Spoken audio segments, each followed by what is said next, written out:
In this video, we're going to talk about adding a backdrop that you can use to trace your designs. Because unless you're a really talented illustrator, you're probably going to want an image to trace over. And even if you are a talented illustrator, you're probably going to want an image to trace over. It makes it very easy to create embroidery. And so I am definitely not an illustrator and I need an image to trace over. And there's actually an image on this design right now. I just have it hidden for the moment and I can unhide it with this tool right here that says backdrop. See, off, on. Let me click on a new workspace and click on the tool here that says backdrop tool. So this is the on-off tool for the backdrop. This is the open or add a backdrop. When I click on it, it allows me to browse the folders of my computer, and these are some images that I've made sketches from in the past. And so just as an example, here's a photograph of an image that my daughter had drawn. And so I bring it onto my screen, and right away I notice that it's sort of sideways. And so now I look at my properties box and I can interact with the program's settings for the backdrop itself. So if I wanted to, for example, I could quickly rotate it until it went to the correct orientation. And you could make the background lighter or darker so that it was less or more noticeable as you're sketching.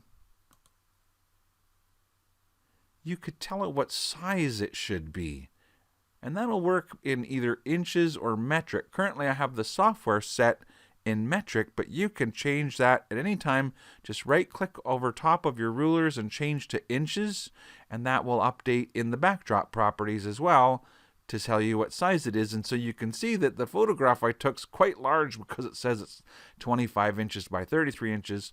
Most of us don't have a hoop that big, and so you probably want to make it something like 8 inches or whatever size seems appropriate, and say apply,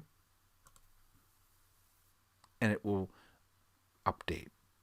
Now put a hoop on your screen, make sure your backdrop goes inside. Now when I clicked on the hoop tool, I let go of my backdrop, and I'm no longer kind of like selecting it or anything. If you want to move or interact with the backdrop again, you need to click on the backdrop tool again, which would allow you to select it and pick it up and move it and just make sure that's going to fit in your embroidery hoop. Does that make sense? So now you have a background on your screen that you can trace from. Now we want to work on it. Choose the backdrop, the Sketch-A-Stitch toolbox, turn that on, come over here, choose a style of embroidery. Let's just do a little bit of a fill, and then use your magnifier and zoom in over top of that area of the design. So again, click on, I should zoom in first. Then choose your fill tool, then choose a color, and then go ahead and just click and drag to trace that shape on your design, and it will fill it in with thread. And so it's as easy as that. When you want to work from a backdrop, you choose the little blue color and you click and drag to make your little blue dots on your bird's body like that.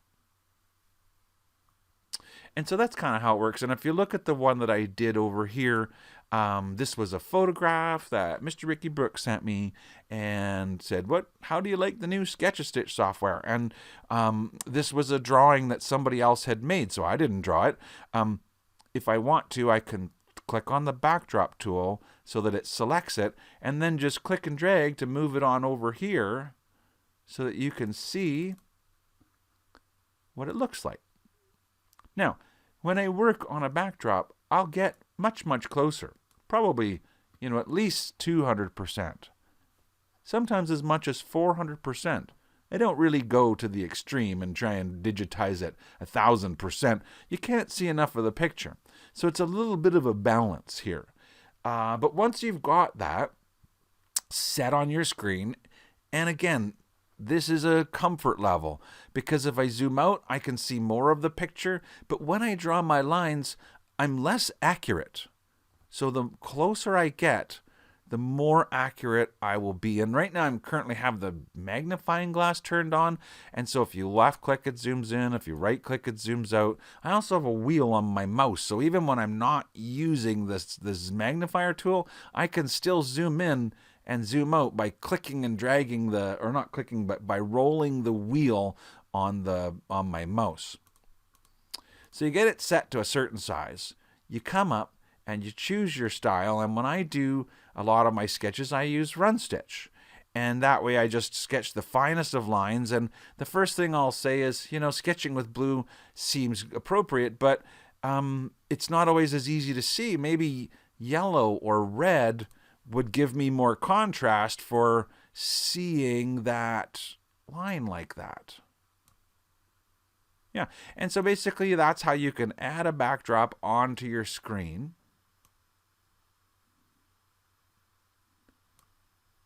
And I'm using the run stitch tool, and I'm just simply connecting each line to the next by finding that little black dot and picking it up. And that way I can tell right where I left off. So if I let go, I can stop drawing and then just pick it up again and keep going again and draw some more. And really, you guys, it's as easy as that. If you're wishing that these fingers were filled in, well, then you choose the fill tool. And now you're going to click and drag to draw the whole shape of the hand.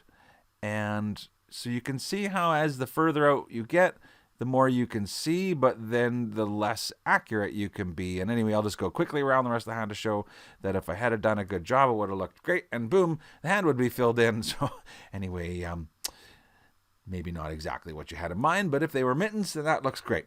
So anyway, you guys, adding a backdrop is about this tool here. Left click on the backdrop. If you want, you can right click over top of the backdrop and choose to load a different backdrop and change the horizon of your backdrop or define the scale of your backdrop. And so, for example, if you say define scale, then you get to click like 1 point and, it's click and drag. Right click, define scale, click and drag, and then tell it what length that's meant to be.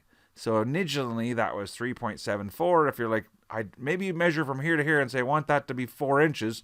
So then you type in 4 inches and it'll resize the backdrop to be exactly what size you asked for. And the define the horizon, right click, define horizon, allows you to say, well, my photograph is kind of crooked, and go click and drag and say, that's really the horizon. And it will rotate the image to make it on the correct horizon. So you can always come back to the backdrop tool by clicking on it. Otherwise, when you click off, you're really no longer able to do anything to it. It simply becomes like part of the background.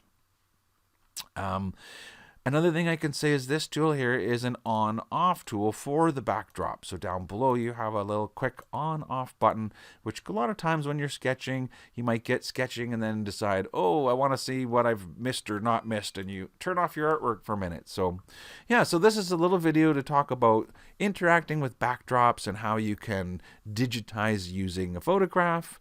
Formats.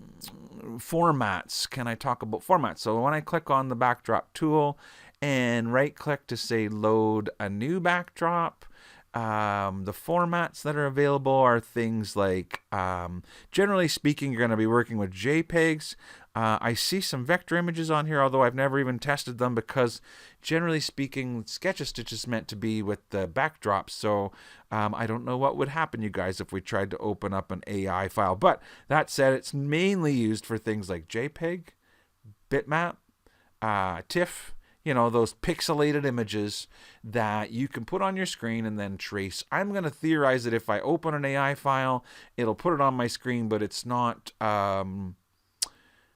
going to do what FTCU does, which is that's where a main difference between one of our other softwares is. FTC was based upon artwork, and if you have artwork, you'll simply select the artwork pieces and decide what kind of stitching they are, whereas here you kind of have to sketch the stitches. That's the point of Sketch-A-Stitch, is that you create the shapes with the simple and easy toolbox. So anyway, when you choose the format, things like JPEG and BMP and PNG and whatnot come up as sort of like little dots of colors, right? Didn't they? When you looked at the photograph of the marker, really, if you get close enough to it, you'll see that it's really made up of little dots of black and gray and blue and white, and it's really up to you to kind of trace out those shapes. So yeah, that is how you can use the backdrop tool to interact with Sketch-A-Stitch.